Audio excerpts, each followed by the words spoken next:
Caregivers, have you ever felt like nothing is going right? Well, cheer up and welcome to Dave, the Caregiver's Caregiver radio program, where you'll learn how to avoid that dreaded thing called caregiver burnout and how to survive the grieving process. Join Dave and his guests now as they share practice tips and tools that you can start using immediately to help get you through this day. Now, here's your caregiver host, Dave Nasani.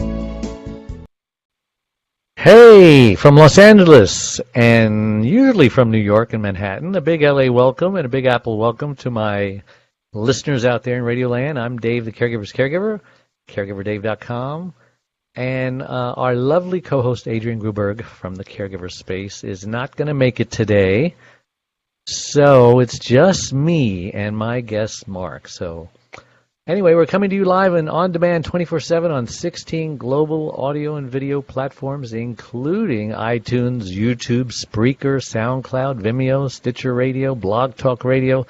Let me take a breath. Mixcloud, Listen Notes, Blueberry, Player FM, Podcast.com, VIP Internet Radio, Facebook Live, HealthyLife.net, and also at our caregiver site, caregiverdave.com. And we're proud to be voted number 2 best podcast out of the top 6 caregiving podcasts by caring.com. And we have an exciting interview planned for you today. We have Marc. And Marc, help me with that last name again. I knew I was going to have trouble. Yeah, no problem. Macialek. And Marc is a coach, and he has survived traumatic brain injury. And he is going to help all of you people out there who have TBI how to deal with it and how you can survive with it, just like him. So now you can, I want to take this moment and thank last week's guest, caregiver to his late wife, Bob Harrison, and ambassador to the Caregiver Space, a great guest. You can watch or listen to that interview and all our interviews on all our membership website, caregiverdave.com, or any of our other 16 global networks that I mentioned earlier. All right, enough of that. Our guest today, Marc Macialek. Did I say it right? Very good. Really? Yep. Not just being kind? No, it was good. All right, well, as I said, Marc survived a traumatic brain injury in the spring of 2012. He eventually found the resources he needed to improve his recovery, and he wanted to help others do the same, kind of like I did. When, if we can learn by each other's mistakes, we're ahead of the game. So he now works as a recovery coach to help survivors and caregivers find the resources to survive and thrive. 2 great words for caregivers and for survivors. And he does it through the recovery journey. He works with caregivers to help them gain clarity, overcome guilt, and take care. So, Marc, welcome to the show. I'm so excited to have you on. Yeah, thanks so much, Dave. Glad to be able to join you. Yeah, so why don't you take a minute or two and introduce yourself? I like to ask my guests, just who the heck is Marc Macialek, and why was he put on this earth? Well, I had a traumatic brain injury in 2012. It was my 22nd motorcycle career. Not the smartest decision I ever made, and I woke up in the hospital with traumatic brain injury, and it was a really long road. And there are better resources now, but it's still hard for a lot of people to find what they need. And as I feel really fortunate in my recovery, and I really want to be able to help others and be able to give back and help them, help survivors and caregivers be able to navigate this process, because not everyone experiences the same outcome. Sure, absolutely. I know some people who have traumatic brain injury, and they're all different. I even know a great guy who his specialty is traumatic brain injury, Dr. Antoine Chevalier. He works at the White House, and he has this special technique that he has a patent on that seems to work really, really well. It's almost called acupuncture for the brain. He does electronic stimulation in certain areas of the brain, and he has had amazing results, not only with traumatic brain injury, but with anxiety, with addictions, depression, even autism, and a bunch of other list of disabilities as well. And so I will put you in touch with him, because he's looking for his research project, retired football players who have traumatic brain injury. Very good. In his study, and I mean, it's hard to find a retired football player who doesn't have traumatic brain injury because Right. they're just, the brain wasn't made to be shook inside that cranium, called the skull. And when it does, with concussions or anything, I mean, there are symptoms, and like you said, some of the symptoms vary and differ. So Yeah. let's get started. What can caregivers do when they feel burned out? Yeah, this is something that obviously comes up a lot. As a caregiver, you're thrown into it. You don't have any training. It's all on the job, and you arrive at the hospital with your loved one, and you leave a caregiver, and you have to figure that out. Yeah. And at the very beginning, everything's new. There are household responsibilities change, and just it's so much. And so something that someone can do when they feel burned out is, first off, to give themselves permission to take care of themselves. Sometimes that's really hard because caregivers feel like it's all their main responsibility is taking care of their loved one, but they put themselves on the back burner. And in the short term, that can be okay to just get yourself through, but long term, if you're looking at an extended caregiving situation, you need to make sure that you are filling yourself up. Otherwise, you will eventually give less quality care to your loved one just because you're depleted yourself. So obviously tell us about your traumatic brain injury. How did it happen? How long ago? And how you're doing now? And who was caring for you? Yeah, it was 2012, so it's almost 7 years now. It was a motorcycle accident. I was riding a friend's dirt bike without a helmet. It was brand new, and I had no experience on a dirt bike. I shouldn't have been on it, and I ran into the side of a concrete building, and nobody saw me hit. From what they can tell, my head hit the gas tank, and I had a temporal skull fracture on my front right side and some bleeding in there. When I fell back off the bike, I hit my head and had some bleeding on the back of my head from where I hit it off the pavement. So how old were you? 32, almost 32. Wow. 32. So were you married or just living at home? I was single at the time. I was living in Orange County. I was living in Yorba Linda at the time. And my parents are in Pennsylvania. They came out immediately to take care of me for a few weeks, and I was functional enough that if you didn't know, you wouldn't have known anything that I had a brain injury. Really? Yeah, and So what was really going on inside your brain that caused you to struggle? Yeah, it was memory issues, short-term memory, which is very common with traumatic brain injury, even concussion. There a lot of cognitive function, so organization. At the time I was working as a project manager for a construction company, so a lot of organization and planning, sequential thinking, problem solving, all of that stuff was affected. And, when you're dealing with large sums of money and contracts, your memory is important to keep track of everything. And there were, my boss was extremely gracious and allowing me to continue to work when I don't really think I should have been. I know I wasn't making him much money. I almost costed him quite a bit of money on a few occasions. But my caregivers were kind of my coworkers and my roommates, really. So you didn't live at home. Right, I didn't live at home.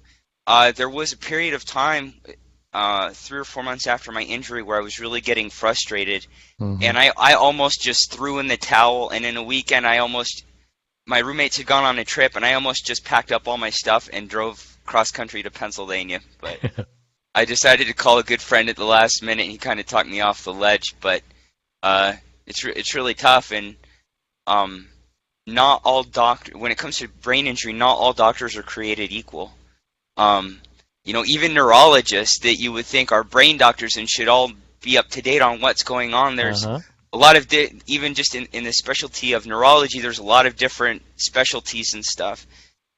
And so the doctors that saw me in the hospital were great for the acute care and keeping me alive and making sure my cranial pressure didn't get too high. But as far as long-term and giving me answers and solutions to benefit with life and to be able to improve, they didn't have the answers that I needed. It took almost 8 months to find a doctor out of St. Jude that was able to help me out. And St. Jude Hospital in Orange County. He really helped me out and steered me in the right direction.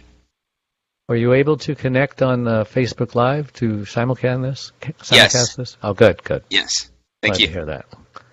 So, how did you get involved with helping caregivers, or are you really helping survivors? Because I noticed on your website you have a spot for caregivers and a spot for survivors, which is kind of cool. Yeah, I kind of fell into it. When I started writing, I was writing mostly for survivors.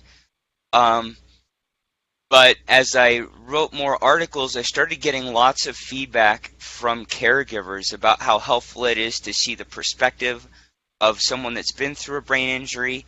And I'm very clear, not all brain injuries are the same, and you can't expect the same outcome for everyone. But there's some similarities that can at least be appreciated, for the most part, from brain injury to brain injury. Yeah. And so helping caregivers was something I kind of fell into. I started getting a lot of feedback from them. So I started caregivers who were caring for traumatic brain injuries? Right. Oh. And so I love working with survivors, and I love working with caregivers. It's two sides of the same coin. Yeah.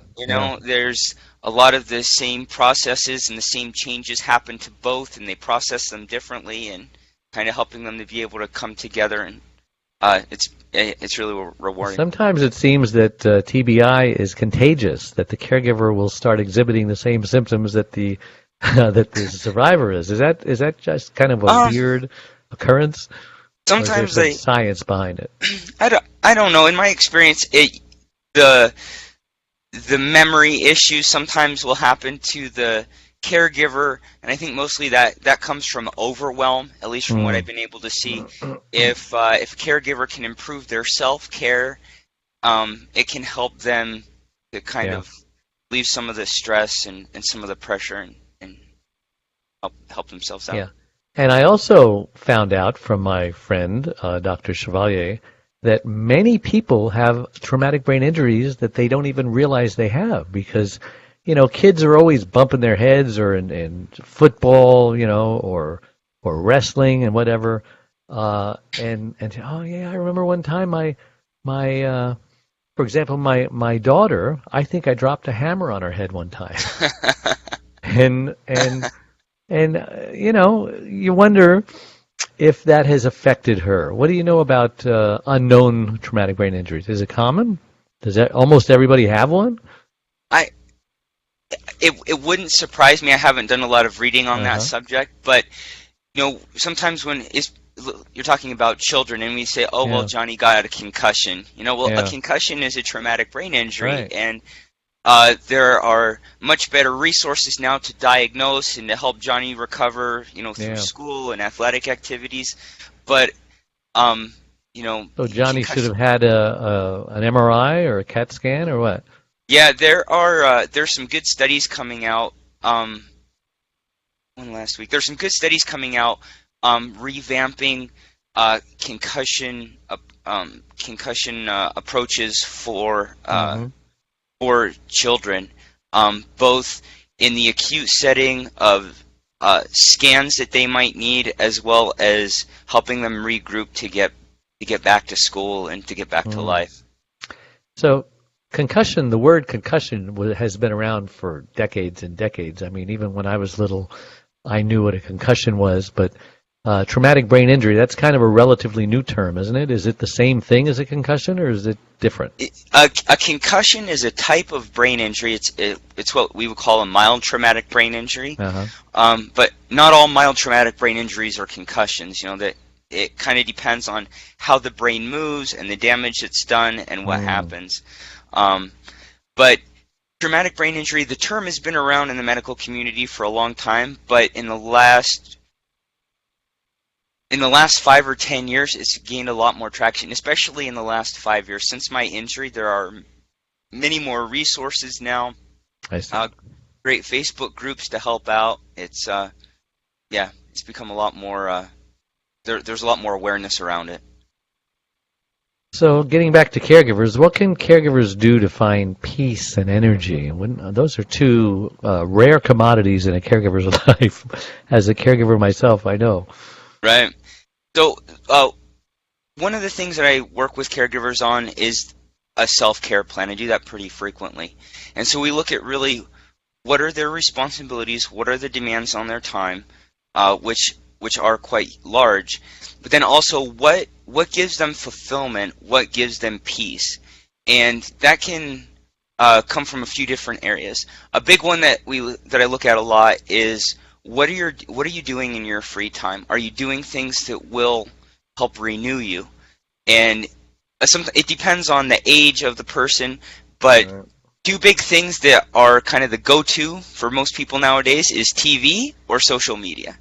And is that good or bad? Well, it depends on what your goal is. If being on social media is helping you or you're helping you feel connected, that it can be a great thing.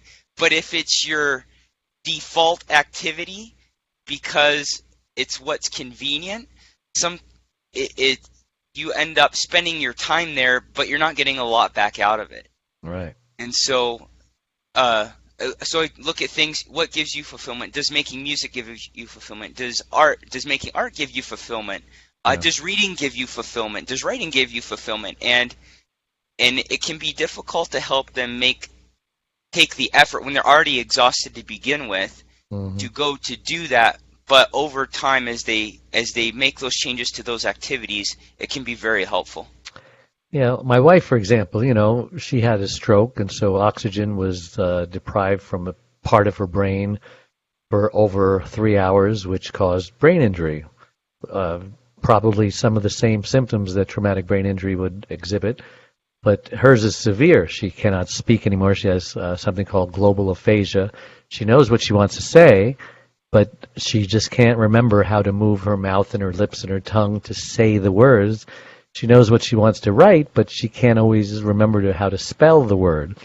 And she definitely can't write or speak in sentences. She maybe knows a dozen words. She knows more than that, but on demand, it's hard to get those words out of her mouth. But I forgot what my point in saying that. Oh, that everyone is different. I know a lot of people who had strokes. No two strokes are alike because in her case, it almost looks like a hand over her brain, the dark areas that were affected by, Really? the arteries that didn't get and everyone is different. Some people can speak, but they can't understand, what have you. So it's a very interesting problem, and I would assume that having traumatic brain injury also, no two are alike, and so there are some similarities, but I think before we ask the next question, I think we should take a break because I hate you to get into something and then we have to cut you short. So we are going to take a break, so don't go away. We will be right back. One Arm, One Leg, 100 Words, Overcoming Unbelievable Hardships is about Charlene, a stroke survivor. Back in 1996, Charlene was a healthy, normal, very active 52-year-old woman whose amazing talents resemble that of both a Martha Stewart and a Wonder Woman. But all that changed when she suffered a massive stroke that left her severely speech impaired and paralyzed on the right side. Everyone who knows Charlene is thoroughly amazed at how she lives day by day, month by month, year by year, and with a smile on her face and hope in her heart that everything is going to be okay. Just hear what best-selling author Lynn Barrington has to say about it. If you think you have it bad, read this book. This is a beautiful, genuine story told from the heart. It's inspiring and easy to read. When you finish this book, you'll be able to look at your concerns in a new light. One arm, one leg, 100 words, overcoming unbelievable hardships. Available everywhere. And we're back with Marc Macialek. Oh, there you go. Macialek. Are you Italian? Polish. Polish. Mm-hmm. Okay. Well, what I want to talk about now is, first of all, it's so strange having a survivor have it so together that now the survivor is helping the caregiver, because for a long time the caregiver was helping the survivor. So you're making full circle there. Congratulations. Thank you. Because you don't seem like you have a traumatic brain injury. In that aspect, I've been very fortunate. It was almost years, really, until I felt like I was kind of back on point at work and in relationships and things in general, but which is very short term for a lot of brain injury survivors. I know I'm very fortunate in that aspect, but yeah. But so what have you done in order to improve? Yeah, that's a great question. Because there might be some caregivers who are caring for TBI, and you can give them some advice as how they can help their loved one. One of the biggest things that I did at the very beginning, and probably in the first 6 to 8 months, was I didn't want to go home and live with my parents, and the only thing I could think to do was to just figure it out. And maybe that sounds... Be independent? Yeah, I wanted to be independent, and maybe that sounds... No, that's great motivation. Right. I think that's what was motivating you. And so I just had to figure stuff out, and so I had to come up with ways to hack my memory. And so I read a bunch of different, like, to-do list books. Getting Things Done, Gary Allen. I don't know if you're familiar with that, but I read that book. I implemented that, and then I realized that the exact book didn't work, so I had to try different things, and I tried different apps to figure out how to get my memory to work. For problem solving and sequential thinking and stuff for work projects. In a construction company, you have lots of blueprints sitting around, so I was able to take big sheets of paper and kind of draw out my thought process, because I couldn't hold it all in my brain, so I had to get it out someplace where I could see it. Use the artistic side of the brain. Yeah, and that was really helpful. And that process of trying and failing and trying and failing and trying and failing, each step was kind of incremental progress to get me to something that worked a little bit better. Yeah, baby steps. And I think that's what kind of got me there. I wasn't always successful, and I had to try different things. One of the biggest frustrations I had was personality change. Before my injury, I was always really mellow. I didn't have anger issues.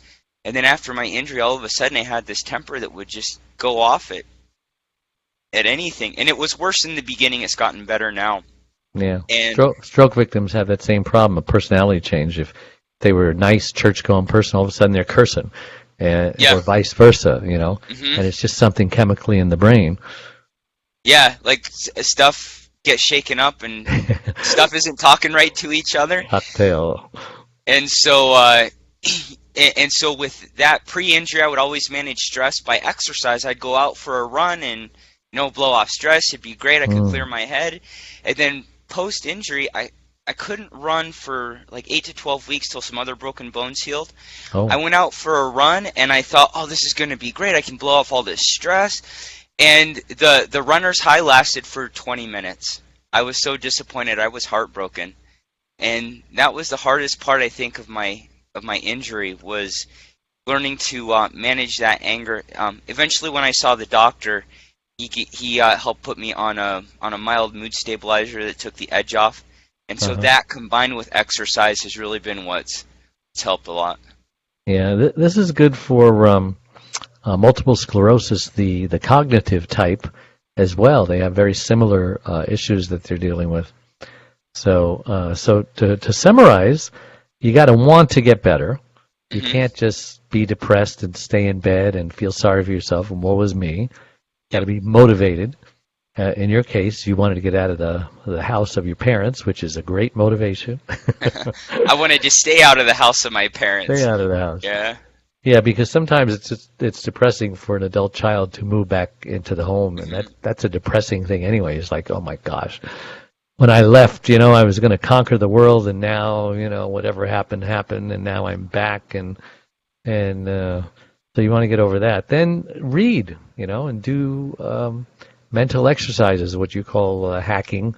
Do you recommend like crossword puzzles or things that make very things that they recommend that Alzheimer's and dementia patients should do, or either before to prevent it or during, while they've got it? Anything like that? Would that help? Yeah, all of that stuff is really great. Anything to get your brain working. Brain games. Brain games, jigsaw puzzles. There's the website. There's a website out. I can't remember the name of it though. Yes, Luminosity. So I did that for a while, and I wasn't really consistent. I would do it for like a month, and then I'd go away for a few months. But it's really interesting. I kept the stats that they do on you, and over like the year after my injury, I can see that I got better as I need to do that. I started to do that, and I just hate those kind of games. I hate jigsaw puzzles because it's so hard, and I need, my memory isn't great, so I need to do that. Thank you for the reminder. I'm going to write myself a note, luminosity.com.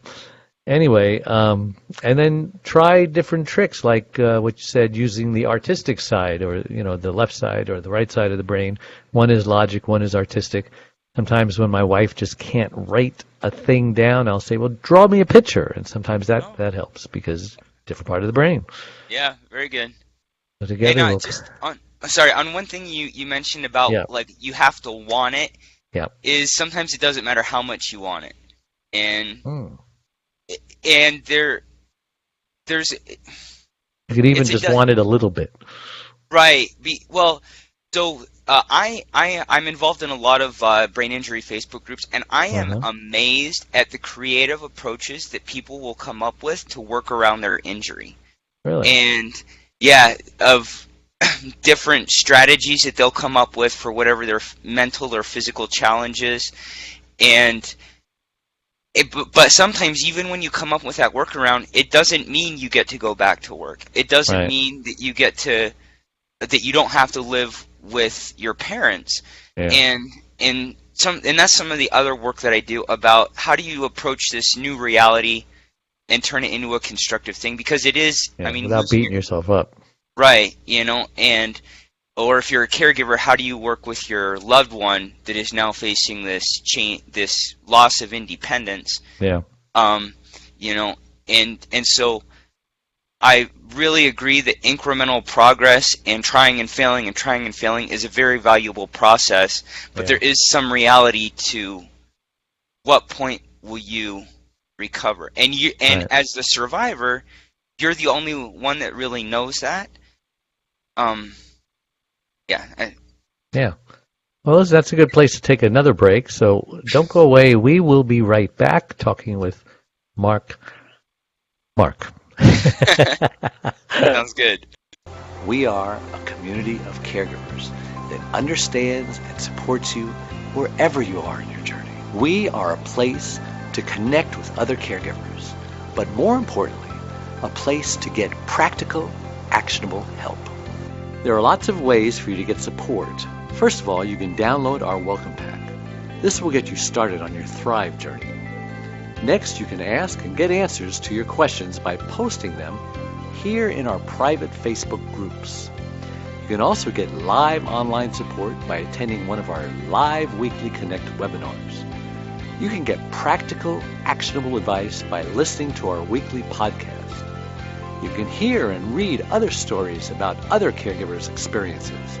Plus, add your own in our weekly Share Your Story forum, posted every Tuesday in the Facebook group, you can access essential resources and download practical Thrive Solutions Packs, all of which are geared to help you thrive as a caregiver. You get lifetime access to all of our resources. Again, we're here to support you and help you thrive and to enjoy your life as a caregiver. And remember, this is a place to get hope, not just cope. And we're back with Marc Macialek and me, Dave Nasani, the Caregiver's Caregiver. And we're talking about traumatic brain injury. And let's change the topic a little to back to caregivers. What experience have you found of caregivers of traumatic brain injury? What type of things frustrate the caregivers? Are they frustrated for their loved one? Are they impatient sometimes? I mean, what's the dynamic going on between the caregiver and the TBI patient? Well, so there's a broad spectrum of what can happen, and a lot of that comes down to how the caregiver is kind of processing this change. There's a grieving process that a caregiver goes through as they are adapting to this change, and there are a lot of strong feelings that come through with that.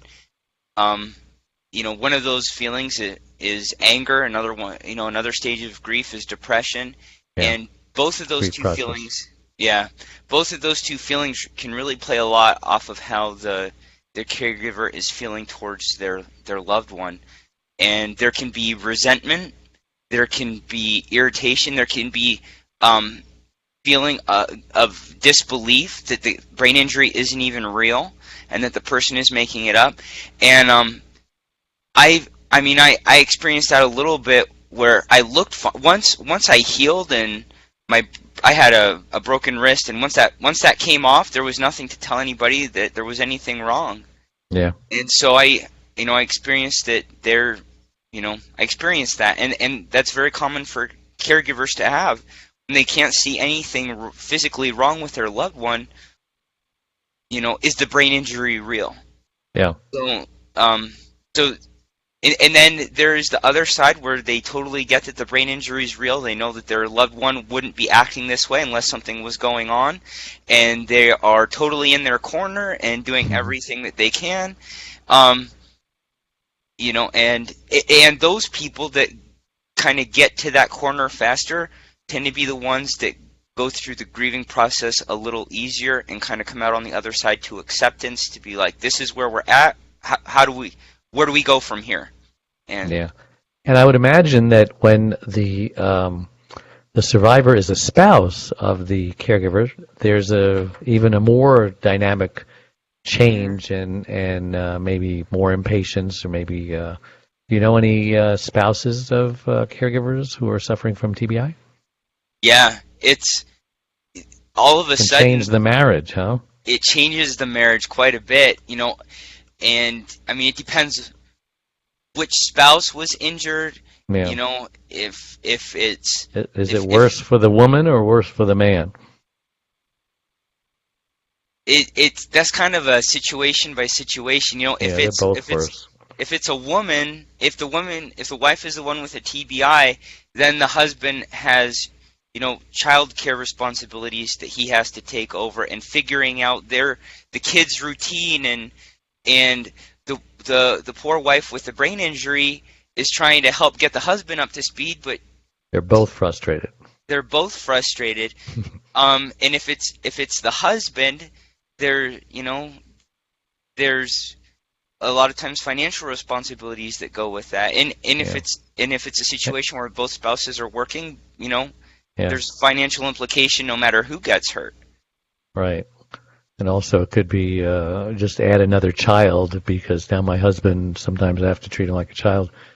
Right. But what percentage of the survivors are able to work, and what percentage, can't? You're one of the fortunate ones. Right. To be honest, I don't know that number off the top of my head. But I know that there are a lot that can't, or they have to go back to reduced duty, or a part-time job, or greatly people that were professionals before, working with finances or company management or whatever, are now only able to do minimum wage jobs because of fatigue, because of cognitive challenges. It's quite common. Yeah. So what can a spouse do to help deal with all those changes that are going on? You have a recipe for I wish it was that easy, right? Yeah, well, one of the things that I really suggest to my clients is to really do some reading on the grieving process, because you can't necessarily speed up the grieving process, but being aware of it can give you some appreciation and some grace for yourself of what you're feeling, because all of that stuff is perfectly normal. You as a caregiver are processing a very big, a very unfavorable change to your life, to your family, to your marriage, and so I really recommend that a lot to my clients, just to get some education on that and kind of be aware of where you're at. Yeah, it really helps to know that you're in something called denial, and that you're kind of rejecting reality, and hopefully you don't stay there for a long time, otherwise you become delusional. And it's nice to know that you're depressed, because usually a depressed person doesn't know they're depressed. Or, anger. The anger is a big one. But, yeah. And sometimes for a caregiver, understanding that process for themselves, they can appreciate that their loved one is going through the grieving process as well. And, yeah, they both do.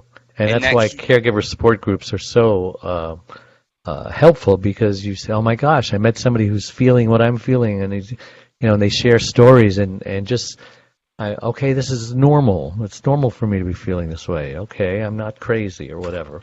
Right. And I assume you encourage caregivers to find a caregiver group, and traumatic brain injury people to find a traumatic brain injury group. They're very helpful, aren't they? Oh yeah, they're extremely helpful. Just kind of normalizing what you're feeling and what you're experiencing, and to know that you're not crazy, it's really helpful. Yeah. So, I tell caregivers all the time, it's kind of my tagline, don't just survive caregiving, because that's not a good place to be. It's like in a just a desperate situation.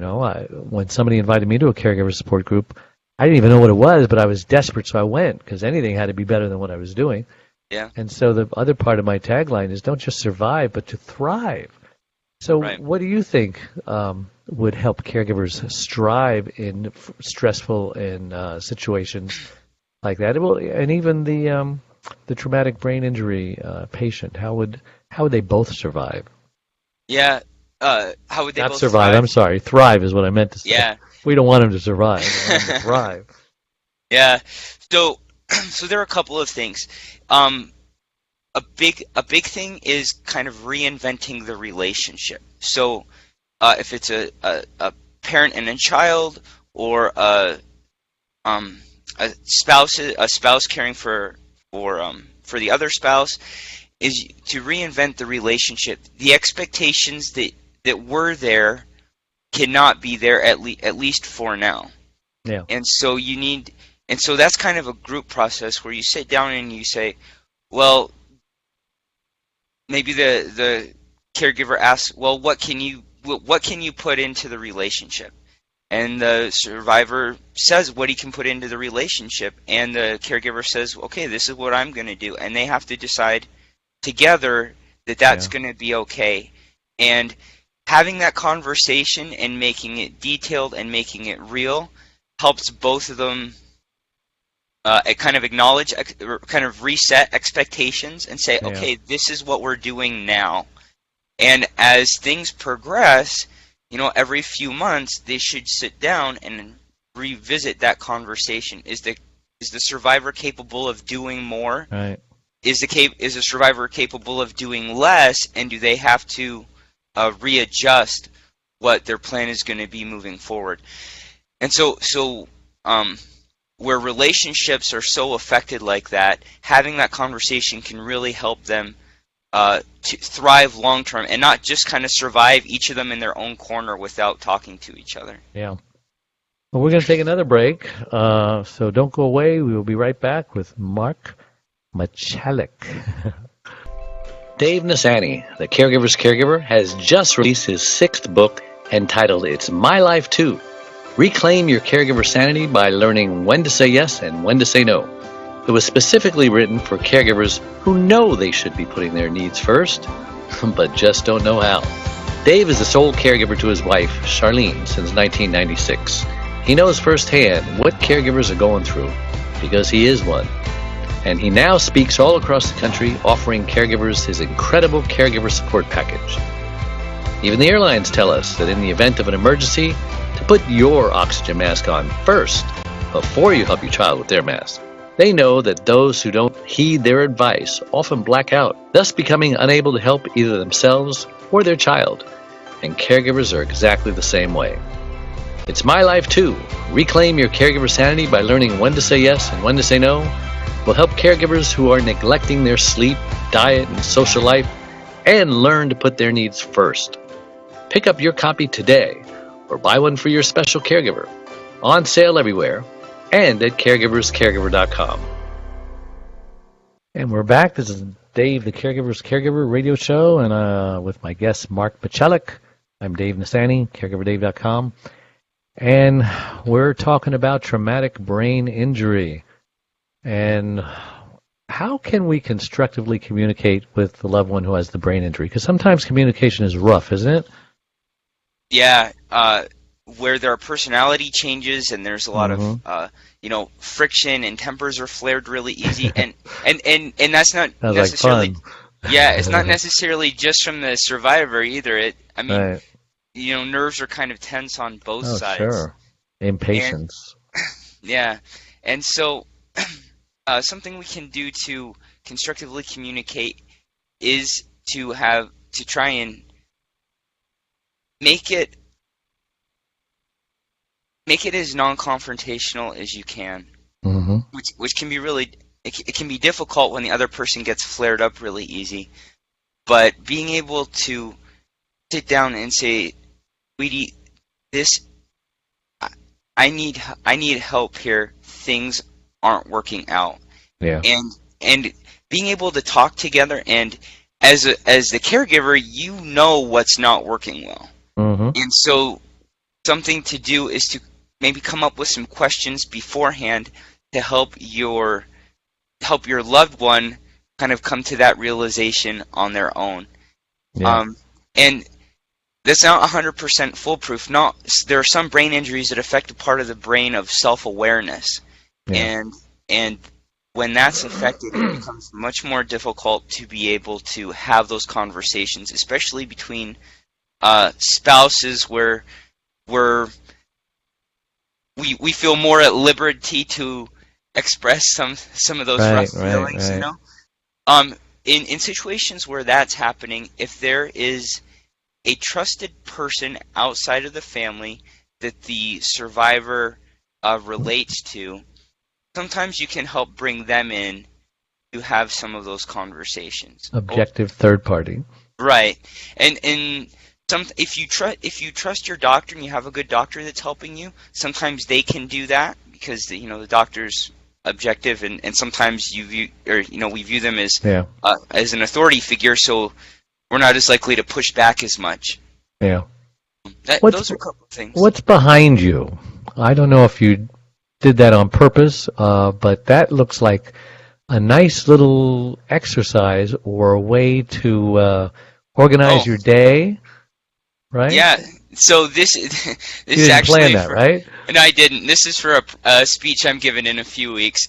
Brain injury. So this is how you give your speeches, with a little Post-it notes? Yeah, it's great for brainstorming. Just stick Post-it notes on the wall, and then once you get done, sort them out to what they go to. Great idea. You could probably use it for other things as well. Yep. Yeah, I live and die by Post-it notes. I've got Post-it notes all over my desk. So how does the grieving process play into a life of the caregiver? Because, first of all, I think Elizabeth Roth's Keebler has 5. Some people have 6 or 7 more. Some people combine the two. So start with the first, and I assuming you use like 5 or more. Yeah, 5. So talk about them real briefly, each one, and what's the best, what the symptoms are, and what's the best way to get out of it. Yeah, sure. So denial is the first one, where you come home from the hospital with your loved one, or you're sitting there by his bedside, and you don't want to believe that this is reality now, and you want to pretend that it's a bad dream, and you're going to wake up from it. And it's and at some point, the reality, we move from denial into anger as kind of the reality of it sets in, and we begin to realize, oh my goodness, all of these changes that have taken place, and all of the changes that will take place as we adjust to what's just happened. Become very angry. It's common for people to become angry at God, if they believe in God, or at the universe, or whatever it is, and it's it's very so we settle into anger as kind of the reality of it sets in. Once we move out of anger, we move into bargaining, where we say, look, I will never yell at my spouse again. If they just get better, I will treat them so good. We start trying to make deals with ourselves or with God, to hit the undo button, Right.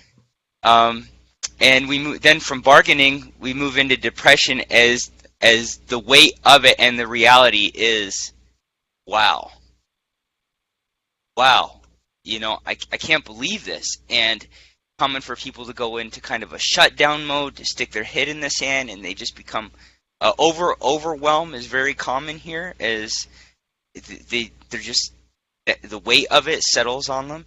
And then as you work through depression, you arrive at acceptance, as the reality of it is, this is what life is. Where do I go from here? A lot of time in the brain injury community, we call that that'll be referred to as the new normal. New normal, yeah. And sometimes that phrase, the new normal, will have kind of some different approaches to it. Some people will say, no, I'm never going to accept it. Well, acceptance isn't, yay, I'm glad this happened. Acceptance is, this is where I'm at, and where do I go? Yeah. And in my particular situation, that's what it was for me, of, oh, well, this is what it is now. I can't just stop. I got to go somewhere. What helped you to get to acceptance? Is that the hardest one to get to? I think so. At the time that it happened, I didn't know the grieving process, and it was tough. And something important here is that it's not like a linear thing where you just like drop down. Is like you bounce back and forth, and there are some days that even in acceptance, in my situation for years now, and overall I'm happy. Sometimes I do think, well, I go back to I think, what if, or what would things have been like if it wouldn't have happened? And yeah. No, I get it. Well, I can't believe how fast this hour has gone. Why don't you share how someone can get a hold of you if they want to get involved in your coaching or any other reason, just talk or whatever? Yeah, sure. Thanks, Dave. So my website is recoveringfromtbi.com. recoveringfromtbi.com, and that'll take you to my homepage. There are articles there.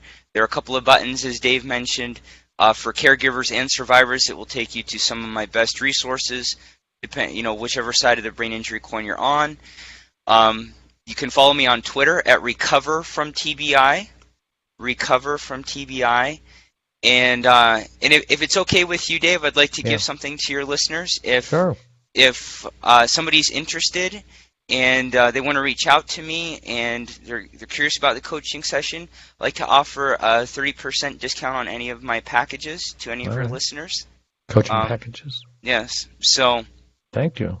Yeah, you're welcome. Yeah, coaching is important. And how long have you been coaching now? About 2.5 years. Well, good for you. Thank you. Have you seen a lot of people get better and success stories, etc.? Yeah, success is depending on the injury, and I consider a success if you can help a survivor or a caregiver kind of adjust their mindset and to be able to and be more fulfilled in what they're doing. Yeah. And I have seen survivors make improvements, and I've seen caregivers be able to adjust their approach, and it's been it's been fulfilling to them. Yeah. Well, and if anybody wants to find out more about Caregiver Dave, then just go to my website, caregiverdave.com, and we've got everything there. It's one-stop shopping. We have coaching programs just to help caregivers to thrive and not only survive. So thank you again, Mark, for coming on the show. We really appreciate it, and we'll see everybody next week, same time, same channel. Bye-bye. David Nasani. Best-selling author Dave Nasani. Dave Nasani is a best-selling author. Mr. Dave Nasani. Thank you. So you're needed. I am needed. You are very much needed. The woman I loved had suffered a massive stroke. Yes. They tell you in the event of an emergency, oxygen mask will drop. Put your mask on first before you help your loved one with their mask. For the next 2 years, our lives had become a living hell. Everyone has one of these. It's called a cell phone. You turn it on, you punch in your number. Hello, Mom. I need help. Grandma's driving me crazy. I realize there are so many other caregivers out there who are hurting and feeling lost and alone. And I didn't want them to hurt anymore. So now I host a popular iTunes podcast, the Caregivers Caregiver Radio Show. And I even shared the stage with Suzanne Summers at Harvard. Come and join our community of caregivers. Let us love on you. Let us support you. Dave is an amazing man. I was in tears when I heard his story. Dave is really my idol because he created something for caretakers. And I was a caretaker for my father. Every caregiver's life is a love story. Let me help you make that love story one of hope and triumph. Thank you very much.